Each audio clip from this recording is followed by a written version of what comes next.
Hello, எல்லாருக்கும் தீபாவளி நல்வாழ்த்துக்கள்.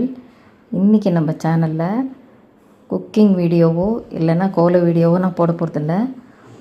வேறு ஒரு டிஃப்ரெண்ட்டான வீடியோ பண்ணலான்னு பார்க்குறேன்.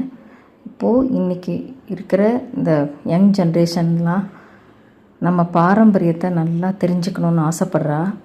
அதனால் நம்ம பாரம்பரியமாக எப்படி தீபாவளி கொண்டாடுவோன்னு இன்றைக்கி பார்க்கலாம். எனக்கு நான் எங்கள் பாட்டி, எங்கள் மாமியார், எங்கள் அம்மா எல்லோரும் எப்படி இதை கொண்டாடணும்னு சொல்லி கொடுத்தாலோ அந்த சம்பிரதாயத்தை நான் இப்போது உங்களுக்கு சொல்ல போகிறேன். அவாவாளுக்குன்னு ஒரு சம்பிரதாயம் இருக்கும். ஆனாலும் சில பேருக்கு அதை சொல்லி கொடுக்கக்கூட வீட்டில் பெரியவா இருக்க மாட்டா. அதனால் என்ன ஃபாலோ பண்ணுறது எப்படி பண்ணுறதுன்னு தெரியாமல் இருப்பாள். அப்படிப்பட்டவாளுக்கு இந்த வீடியோ யூஸ்ஃபுல்லாக இருக்கும்னு நினைக்கிறேன். உங்களுக்குன்னு ஒரு சம்பிரதாயம் இருக்கும், அதையே நீங்கள் ஃபாலோ பண்ணுங்கோ தெரிஞ்சவா. ஆனால் ஜஸ்ட்டு இந்த வீடியோவை பார்த்து உங்களோட கமெண்ட்டையும் சொல்லுங்கோ. நீங்கள் எப்படி கொண்டாடுவீங்கிறதையும் கமெண்ட்டில் சொல்லுங்கோ.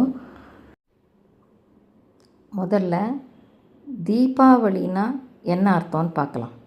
தீபம் ஆவளி, விளக்கு வரிசை. ஆவளினா வரிசை. அதனால் நம்ம நிறையா விளக்கேற்றி ஜெகஜோதியாக இந்த தீபாவளியை நம்ம கொண்டாடணும். எங்கள் குடும்பத்துக்கு பூர்வீகம் தஞ்சாவூர்.